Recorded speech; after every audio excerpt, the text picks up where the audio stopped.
భగత్ సింగ్ స్ఫూర్తితో సేవా దృక్పథంతో పాటు నిరుద్యోగం, పేదరికంపై నేపాల్ తరహా జన్ జెడ్ ఉద్యమానికి యువత నడుం బిగించాలి. గాలి చంద్ర, సిపిఐ జిల్లా కార్యదర్శి.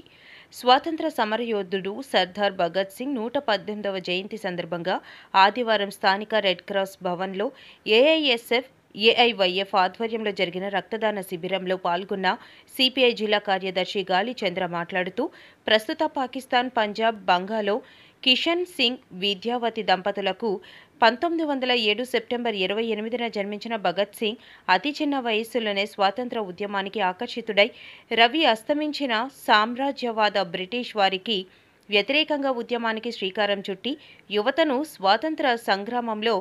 అగ్రభాగాన నిలిపారన్నారు. జలియన్ వాలాబాగ్ ఘటన, లాలా లజపతి రాయ్ని బ్రిటిష్ వారు దాడి చేసి చంపడాన్ని భగత్ సింగ్ అతివాద పోరాటానికి అంకురార్పణ ఏర్పడిందన్నారు. కులమతాలకు అతీతంగా దేశ సమైక్యత, సమగ్రత కోసం స్వేచ్ఛ, స్వాతంత్రం, సమైక్యత, సమగ్రత, సమానత్వం కోసం ప్రాణత్యాగం చేసి సాధించిన స్వాతంత్ర ఫలాలు సంపన్న వర్గాల చేతుల్లో కేంద్రీకృతం అయ్యాయన్నారు. 11 సంవత్సరాల మోదీ పాలనలో నల్లధనం వెలికితీత, ఉద్యోగాలు, జన్ధన్ యోజన, ధరల స్థిరీకరణ,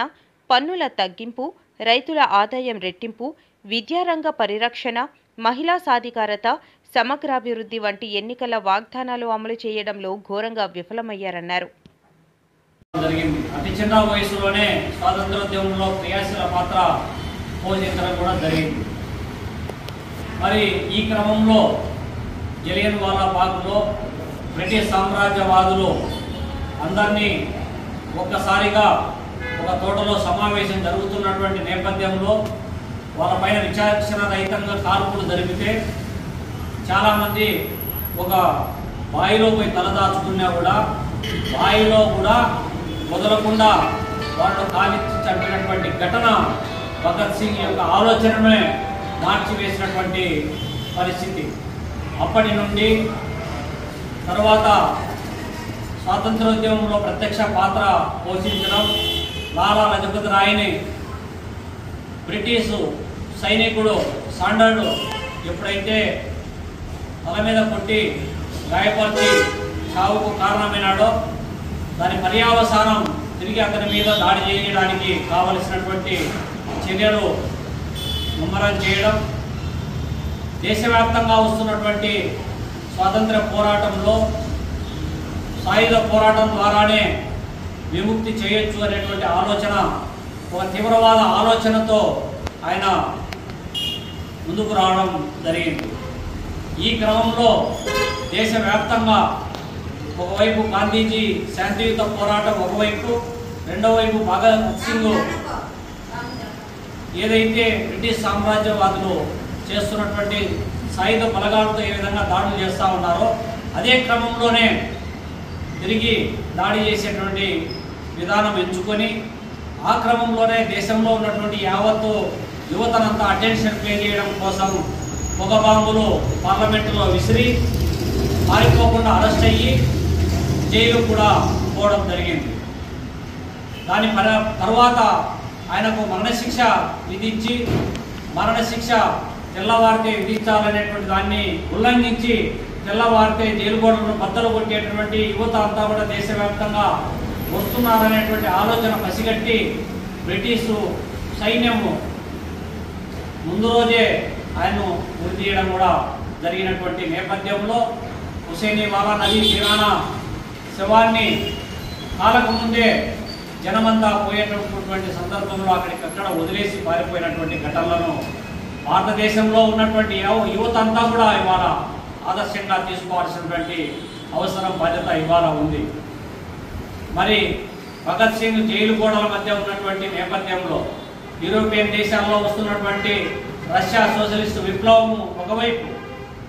యూరోపియన్ కంట్రీస్లో వస్తున్నటువంటి ఉద్యమాలు, విముక్తి ఉద్యమాలు ఇంకోవైపు, ఇవన్నీ కూడా ప్రభావం ఉన్నటువంటి నేపథ్యంలో తను ఒక ఎథిస్టుగాను, తను ఒక జాతీయవాదిగాను,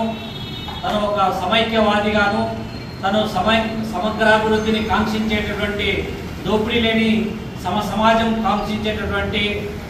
వ్యక్తిగాను, పరిపూర్ణమైనటువంటి ఒక కమ్యూనిస్టు ఆలోచనలతో కలిగినటువంటి వ్యక్తిగా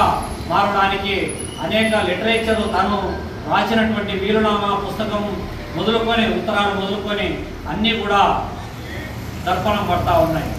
ఈ సందర్భంగా దేశంలో ఉన్నటువంటి పాలక ప్రభుత్వాలు ఎవరైతే ఉన్నారో, గతంలో భగత్ సింగ్ ఏ ఆలోచనతో అయితే పోరాడి దేశ స్వాతంత్ర్యం కోసం కృషి చేశాడో, ఏ దేశం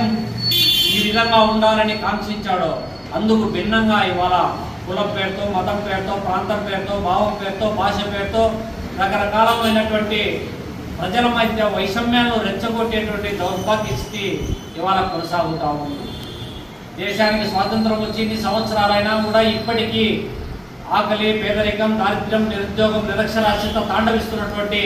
నేపథ్యంలో పాలక ప్రభుత్వాలు మారినాయి తప్ప ఇప్పటికీ స్వాతంత్ర ఫలాలు అనేటువంటిది అందరికీ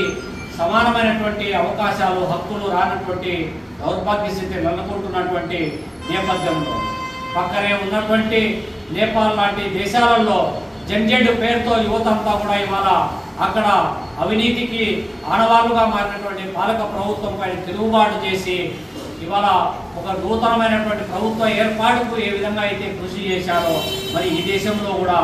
పేదరికము, దారిద్ర్యము, నిరుద్యోగంతో తాండవిస్తున్నటువంటి ఈ దేశంలో యువత అంతా కూడా పాలక ప్రభుత్వాలు అనుసరించేటువంటి ప్రజా వ్యతిరేక విధానాలపైన ఆలోచన చేయాల్సినటువంటి అవసరం ఉంది. ఇవాళ యువతను పెడదోరి పట్టించేటటువంటి అశ్లీల సాహిత్యం పైన తిరుగుబాటు చేయాల్సినటువంటి అవసరం ఉంది. యువత ఆలోచనలను పెడదోవ పట్టించేటటువంటి మత్తు పదార్థాలకు వ్యతిరేకంగా గంజాయి లాంటి, గుట్కా, హార్ట్స్ లాంటి మత్తు పానీయాలకు వ్యతిరేకంగా పోరాటం చేయడం ద్వారానే పాలక ప్రభుత్వాలు అనుసరించేటువంటి విధానాలపైన సమగ్రమైనటువంటి ఆలోచనతో ముందుకు పోవడానికి ఆస్కారం ఉంటుందని చెప్పి